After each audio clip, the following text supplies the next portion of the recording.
नमस्कार नमस्कार मंडळी. दसऱ्याचा सण बघता बघता गेला आणि दिवाळी आली पण. वर्षभराचे सण कसे बघता बघता गेले कळलं देखील नाही. आणि आपण आपल्या व्हिडिओतनं माहिती घेतच होतो, त्याच्यामुळे तुम्हाला ती खूपच मजा आली असेल. आता आपण यावेळेसची दिवाळीमध्ये एक वेगळी गोष्ट आहे की आपण दरवर्षी दिवाळी साजरी तर करतो, पण ते का करतो ह्याच्या मागचे तत्त्व आपण यावेळेस जाणून घेणार आहोत.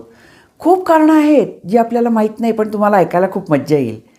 आणि मंडळी, तुम्हाला माहिती आहे का की आता तुमची धामधूम रंगरंगोटी हे ते नवीन कापडे अमकं धमकं परीक्षेची तयारी, हो हो हो केवढी धूम. पण त्यातही अभ्यास करायचा आणि मजा पण करायची. पण दिवाळीत किल्ला तर बांधलाच पाहिजे, बरोबर ना. तुम्हाला नवीन एक गोष्ट सांगते, मंत्र म्हणजे तुम्हाला जर खूप मोठं छान व्हायचं असेल तर काय करायचं? ककाकिकीची बाराखडी. अरे ती म्हणजे काय? ती तर आम्हाला येते हो. ककाकिकी काय त्याच्यात? नो नो तसं नाही. क म्हणजे कशाला, का बरं, कोणी केलं, कोणासाठी केलं, केव्हा केलं, का झालं, असं जर प्रत्येक वेळेस आपण मनात क्वेश्चन मार्क म्हणजे क्युरियासिटी, तुमची जिज्ञासा जर ठेवली तर तुमचा अभ्यास व्यवस्थित होईल, बरोबर ना. समजा तुम्ही एखादा किल्ला बघायला गेले तर त्याच्या मागचं जाणून घ्यायचं की अरे हा कोणासाठी बांधला असेल, केव्हा बांधला असेल, ह्याचा उद्देश काय, कशासाठी बांधला, हे सगळं जर जाणून घेतलं तर तुमचा अभ्यास झाला पूर्ण, आणि तोही हसत खेळत मजेत. हो ना मंडळी. चला तर मग अशाच खूप मजेदार आणि हसत खेळत तुम्हाला ऐकवणार आहोत आम्ही नवीन नवीन गोष्टी. Shivaji Maharaj the great. म्हणजे प्रश्न असा आहे की त्यांनी काय केलं. किती लहानपणी सगळं राज्य स्थापन करणं सोपं नाही आहे. कसं केलं, का केलं, त्यांच्यासोबत कोण कोण होते, ह्याची सगळी माहिती आपण लवकरच जाणून घेणार आहोत. त्यानंतर आपल्याला देशाला स्वातंत्र्य जे मिळालं तर त्याच्यासाठी ज्यांनी ज्यांनी आपले प्राणार्पण केले किंवा मोठं काम केलं त्यांच्याबद्दल आपण माहिती ऐकून घेणार आहोत नवीन भागांमध्ये. नवीन व्हिडिओज बघायला विसरू नका. आणि आता आईला फराळ करायला मदत करा आणि अभ्यास पहिले, आणि नंतर धूम दिवाळीच्या मस्त मजा करा आणि दिवाळी साजरी करा थाटात, होय ना. चला तर मग दिवाळीच्या तुम्हाला अनेक शुभेच्छा. भारतीय संस्कार व परंपरेला अत्यंत महत्त्व आहे. सर्वात जास्त जातीधर्म असणारा, शेकडो म्हणजे अनेक भाषा बोलणारा देश म्हणजे भारत देश. अनेकता में एकता. सर्वांना आपापले सण साजरे करण्याची पूर्ण मुभा आहे. प्रत्येक नागरिक आपापल्या जातीधर्माप्रमाणे त्याच्या पारंपरिक सणांना महत्त्व देतो. दिवाळी हा एकमेव असा सण आहे जेथे आपल्या देशातच नव्हे तर परदेशातही विविध नावाने ती साजरी करतात. दिवाळी किंवा दीपावली. दीप म्हणजे दिवा आणि आवली म्हणजे रांग. रांगेत दिवे लावण्याची पद्धत म्हणजे दीपावली. नेपाळमध्ये याला तिहाड, तामिळनाडू, श्रीलंका, केरळ येथे कार्तिकाय दीपम, सिखांमध्ये बंदी छोर, यहुदीमध्ये हनुक्का, बालीमध्ये अलुंगन, स्वती नेवार हे संस्करण आहेत. तर सोहराई आणि बंदना म्हणजे कृषी किंवा उत्तम पीक आल्यावर साजरा होणारा सण हे जवळपास दिवाळीशी साम्य ठेवणारे आहेत. चीनी लोक याला लालटेन महोत्सव म्हणतात. Nepal, Melbourne, Australia, England, Canada येथेही ह्या सणाचे भरपूर महत्त्व आहे. असा हा आनंदाचा सण भारतात तर खूपच उत्साहाने साजरा करतात. शरद ऋतूत येणारा हा सण खूप आल्हाददायक असतो. अंधकारावर उजेडाची मात, अज्ञानावर विज्ञानाची, तसेच वाईटावर चांगल्याची मात म्हणजे दिवाळी.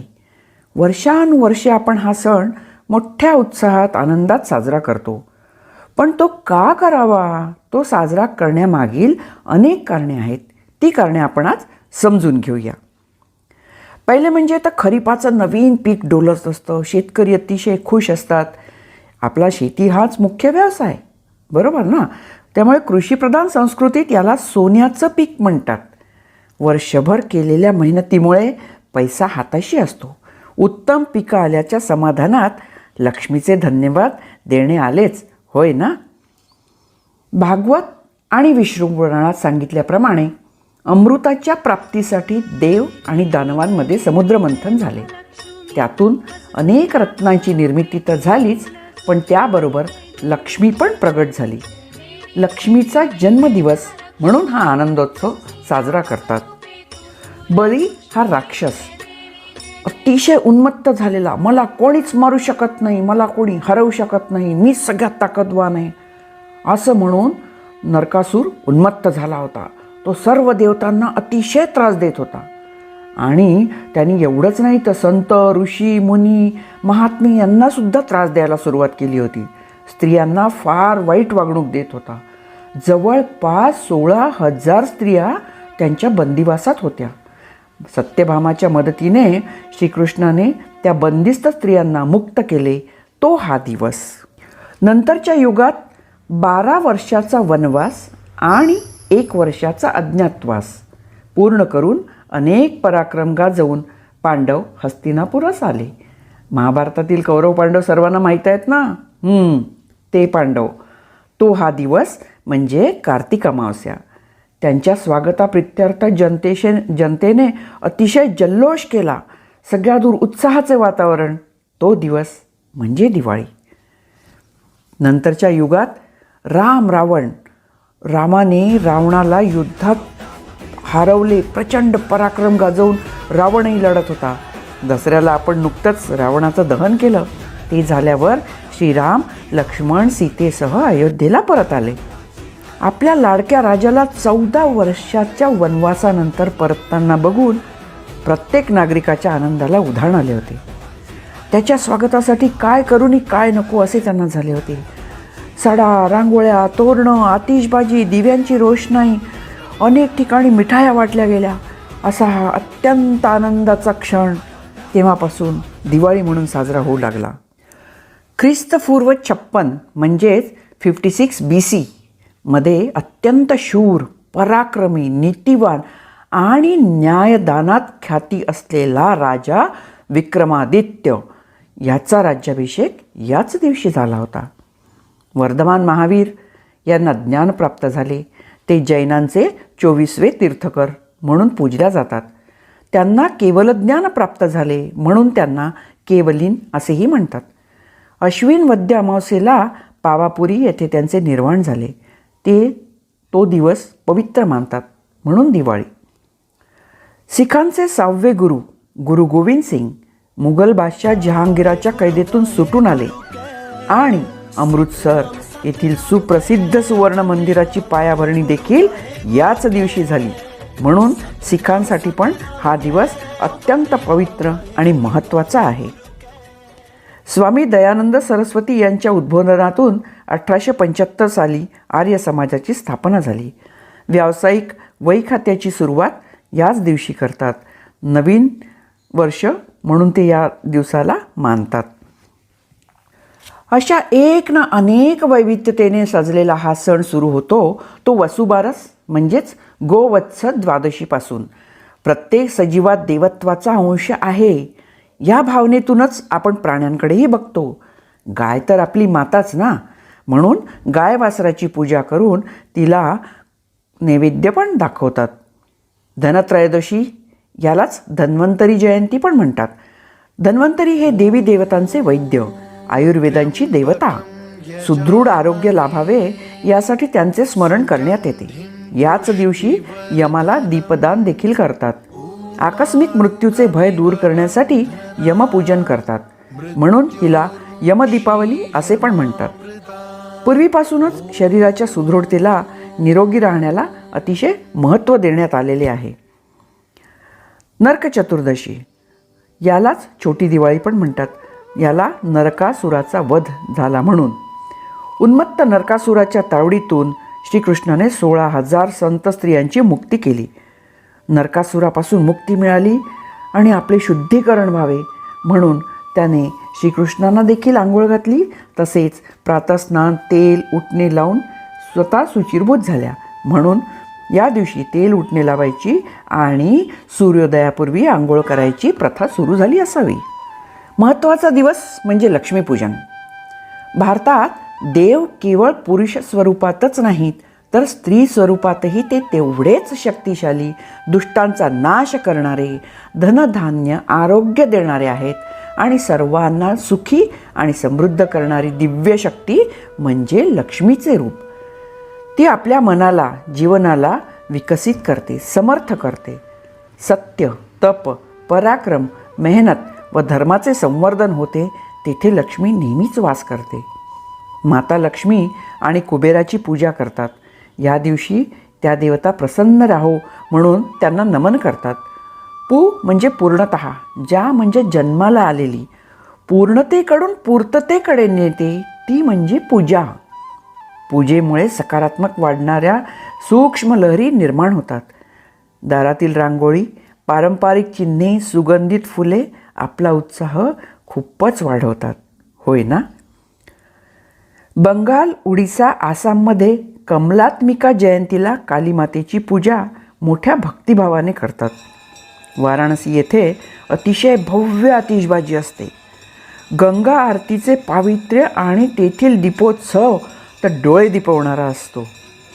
उदयपूर, जयपूर, मैसूर येथील राजवाडे, हवेल्यांवर उत्तम रोषणाई बघायला मिळते.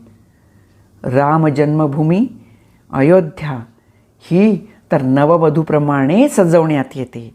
अतिशय मनमोहक देखावे असतात. नंतर येतो तो पाडवा किंवा बलिप्रतिपदा. विष्णूने बटूचे रूप घेऊन बलीचा पराभव केला.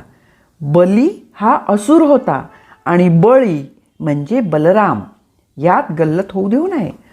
बळी हा शेतकऱ्यांचा प्रतिनिधी होता आणि बली हा उन्मत्त असुर होता. पाडव्याचा मुहूर्त म्हणजे 3.5 शुभमुहूर्तांपैकी अर्धा मुहूर्त होय. व्यापारी हा दिवस नवीन वही खाते तयार करून नवीन वर्षाप्रमाणे मानतात. खतावणीची पूजा करतात. या दिवशी इंद्राच्या क्रोधामुळे अतिवर्षा झाली. जिकडे तिकडे पाणीच पाणी, गोकुळ सर्व डुबायला आलं.